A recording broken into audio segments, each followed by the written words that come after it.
వృశ్చిక రాశి. మరి ఈ సంవత్సరం వృశ్చిక రాశి అంటే విశాఖ నక్షత్రం 4వ పాదం, అనురాధ నక్షత్రం 1, 2, 3, 4 పాదాలు, జ్యేష్ఠ నక్షత్రం 1, 2, 3, 4 పాదాలు.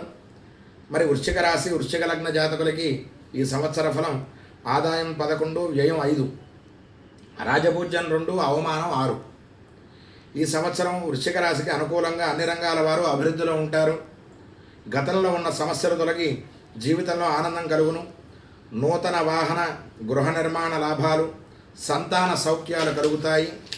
మరి ఆ యొక్క వృశ్చిక రాశి వృశ్చిక లగ్నాల వారు గురుడు శుభుడుగా భాగ్యంలో ఉండటం వలన సువర్ణ ఆభరణ ప్రాప్తి, తీర్థయాత్రా ఫలం, మంచి ఆరోగ్యం, మీ మేధాశక్తి లోకానికి తెలుస్తుంది. రాజ్యవృద్ధి, శని రాహువులు పాపిగా ఉండటం వలన పాదములు, గొంతు, మోకాలు అరుగుదల, నిద్ర తక్కువగా ఉండుట, అదేవిధంగా తల్లితో విరోధాలు కలిగేందుకు అవకాశం ఉంటుంది.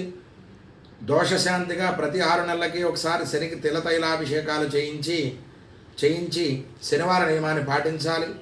అలాగే 9 ఆదివారాలు 9 గారెలు పేదలకు పంచాలి.